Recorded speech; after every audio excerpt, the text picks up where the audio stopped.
Another day, another vlog.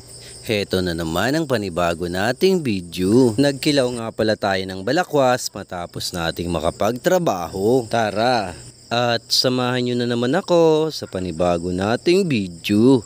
Let's go!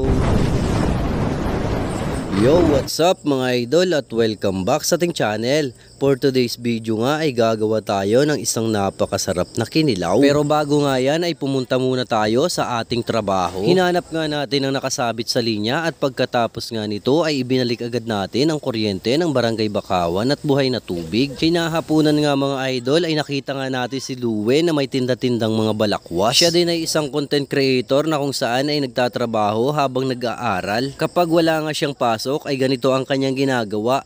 Nagbebenta siya ng mga balakwas na kanilang binibili din. Sobrang humahanga nga tayo sa kanya sapagkat kahit bata pa nga siya mga idol ay alam niya ng kumita ng pera para sa pamilya. At naalala ko nga nung high school ako mga idol ay ganito rin ang ginagawa ko para hindi na nga ako humingi ng pera sa aking mga magulang. Pagdating ng hapon mga idol ay inintindi na nga natin ang ating nabiling balakwas kay Kuya Duwen. Magkikilaw nga pala tayo ng balakwas ngayon mga idol sapagkat maganda raw ito sa ating katawan. Mainam nga daw ito sa mga low blood kaya naman ito ang ating naisip ngayong kainin. Dahil nga sa pagtatrabaho at sunod-sunod nating pagpupuyat ay nakakaramdam na nga tayo ng pagkahilo. Kaya nang nakakita nga tayo ng balakwas mga idol ay agad nga tayong bumili nito. Matapos nga nating linisin ang mga balakwas ay nagayat na nga tayo ng sibuyas pati na rin luya. Habang ginagayat nga natin ang mga panamya mga idol ay naiisip na nga natin kung gaano kasarap ang ating kinilaw. Kapag nasa laot nga kami mga idol ay ito nga ang kalimitan naming inuulam. Mabilis kasi itong intindihin at talaga namang napakasarap din kumain kapag ikaw nga ay nasa laot.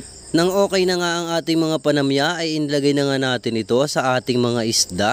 Inilagay na nga natin ang luya at pagkatapos nga nito ay inilagay na rin natin ang sibuyas. Nang mailagay na nga natin ang luya pati na rin sibuyas ay nilagyan na nga natin ito ng suka. Ito nga ang magbibigay ng napakasarap na lasa at magpapaluto sa ating kinilaw. Nang mailagay na nga natin ang lahat ng ating panamya pati na rin ang suka ay hinalu-halo na nga natin ito mga idol. Minekos-mekos na nga natin ito mga idol at pagkatapos nga ay nagsandok na tayo. Medyo gumagabi na kasi at talaga namang nakakaramdam na nga tayo ng pagkagutom. Tamang-tama nga ito sapagkat may tira kaming bahaw kaya naman ito ang atin ngayong babanatan. Nag-add nga pala tayo ng kaunting toyo upang magkaroon nga ng alat ang ating kinilaw. At dahil nga sabik na tayong makatikim ng kinilaw mga idol ay hindi na nga tayo nagpatumpik-tumpik pa. Nagsandok na nga tayo at para makapaghapunan na. Dito nga sa bahay ay ako lang ang kumakain ito kaya naman solong-solo ko ito ngayon mga idol.